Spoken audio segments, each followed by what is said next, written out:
Hello there, Commonwealth from here. The Zelda series has over 40 years provided countless weapons to Link's ever-growing inventory pocket. From wooden swords and bows to the Master Sword, Mirror Shield and sci-fi tools.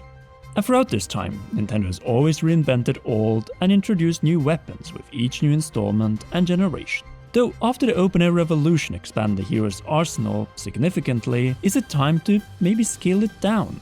Or add even more on what already exists, just in case if Fuse is no longer being a part of the next Zelda game. After all, Link lost those powers in the end of Tears of the Kingdom. So what can be done to make the blades, bows, shields and everything beyond these as exciting and more so durable with a notorious weapon breaking system no longer being addressed with Fuse?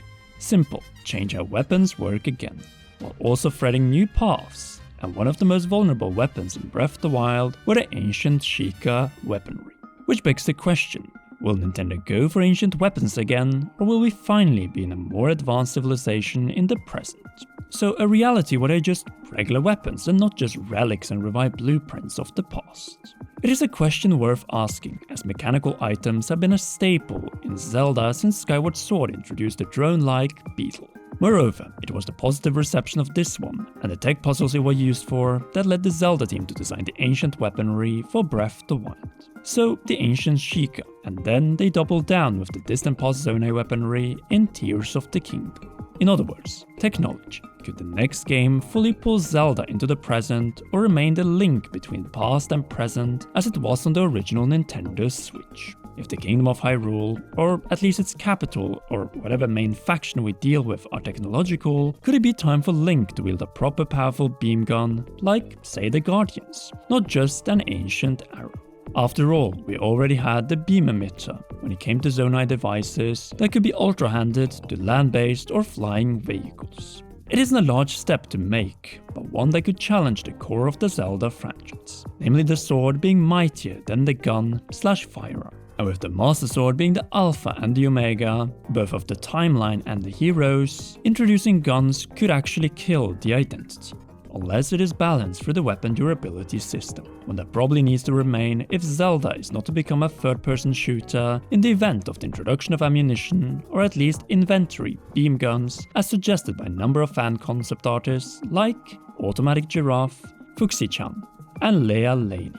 As we all know, Zelda started very traditionally and medieval 40 years ago, but already then we had the sword beam, and sci-fi has slowly creeped into the franchise. The HD era only made it more of a core part of the story and main quest. And as such, while A Link to the Past remains one of the best, we should accept that A Link to the Future is what the 40s and 50s are likely to hold for the Zelda franchise. No, not a cyberpunk Zelda game, but for weapons, items, dungeons, puzzles, and shrines. We're pretty much there already. And since we're on the topic of A Link to the Past, this game remains legendary not only for its hero, but also for introducing the iconic Hookshot. It is just that this one, or the claw shot of Twilight Princess and Skyward Sword, have been missing in the open-air era thus far.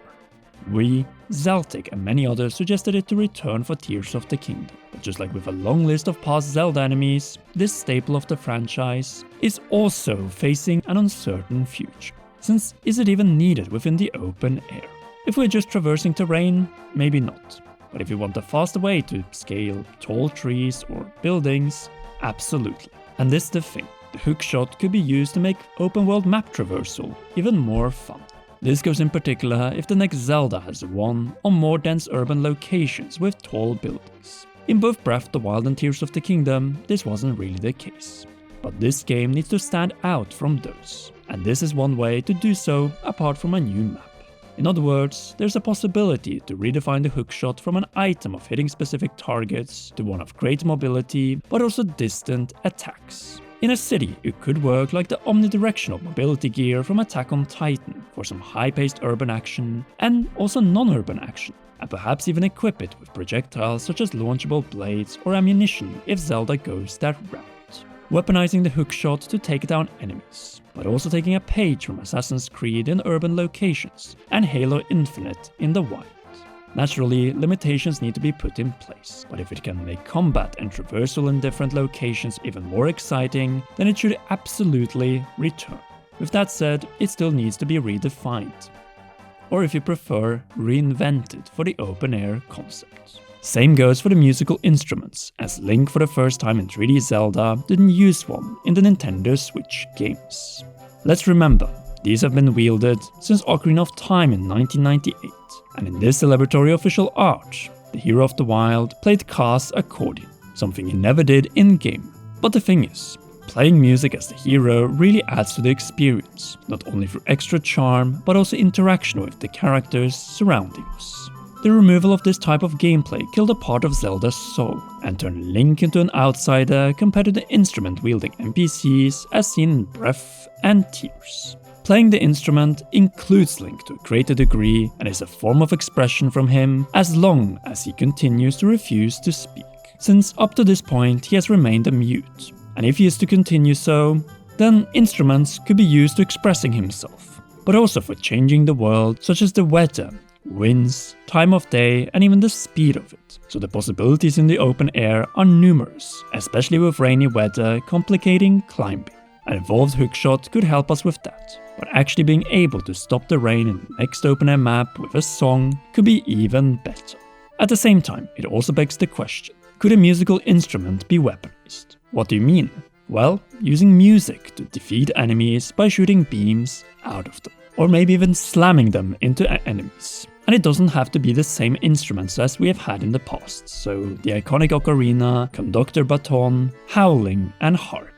And the reason for that is that there's so many other instruments out there, and some of them could serve both as a progression tool for traversal and something to slay monsters. So why don't you cover this and more, Joey? After all, Link could rock with an electric guitar like we saw in this silly concept, or the more cool official art of him with said instrument. Black or even death metal against the monsters, though apart from being a weapon against said foes, instruments could also be used to uncover hidden secrets. Speaking of that, the Lens of Truth. It hasn't been seen since the Nintendo 64 games, and it could actually add value to the open-air exploration, especially if it's acquired later in the game. This item reveals hidden passageways which could be placed in the open world to find later. It would make revisiting areas more exciting, adding to the game's exploration and replay value. Going back to weapons, hammers were important tools in various 3D and 2D games, for both combat and puzzle solving. You could make weapons that were called hammers in Tears of the Kingdom, but they behaved the same way as traditional weapons. Nothing like the Megaton or Skull hammers from Ocarina and Wind Waker. These could be a new weapon type in the next Zelda, giving Link new attack moves and behaviors, with some enemies being more vulnerable to their hammer attacks. They would also be great for some dungeon puzzles and mini-games. Moving on to some attire, Link hasn't had his iron boots since Twilight Princess, which lead to those visceral magnet walking puzzles. These could return in the next Zelda, and maybe they could also help Link in combat by preventing him from getting knocked back, since, well, they're so heavy. And just like in Ocarina, their weight lets him walk underwater, and we've been saying for ages that underwater traversal should return in the next 3D Zelda. Echoes of Wisdom had it, so why can't a 3D game? Now that we're getting underwater exploration in Pokemon Wind and Waves, it's time for the Zelda team to come up with their own solutions for underwater traversal, and luckily they have some past Zelda games to draw inspiration from. We also need good above water exploration, but you know the most important tool that needs to come back?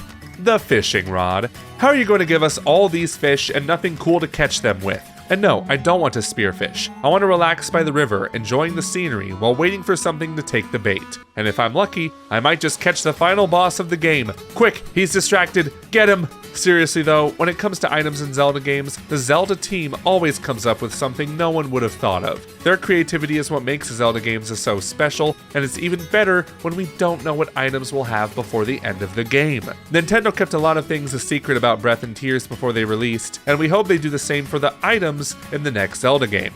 Before we conclude this topic, however, there is one more ambitious idea we'd love to see return: masks. Yes, like the ones from Majora's Mask. I was thinking about how Tears of the Kingdom let Link do just about anything except swim underwater. If the Zelda team wants to continue this trend of almost limitless possibilities, they could bring back the masks that transform Link into different races, turning into a Zora for underwater sections, a Goron for hot ones, and a Rito for extended flying. This would be a huge challenge to implement into open air, but it could be a revolutionary if pulled off right. I would happily take this gameplay style over having to craft another half-baked car or plane. I'm so glad Ultra Hand isn't coming back.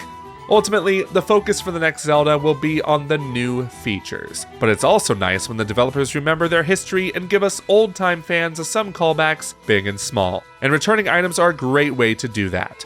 Before we go, we want to hear from you. What item do you want to see return in the next Zelda game? Sound off in the comments section down below. Thank you so much for watching until the very end. Be sure to like this video, subscribe, and click that notification bell to stay up to date on more of our Zelda uploads. We'd also like to thank our patreon.com/commonrealm patrons. Special shoutouts go to Royal Producer Jonathan and heroes Cheryl, Garrett Hoy, Holly Wolf, and Kintaro. You all rock, and please enjoy these awesome videos.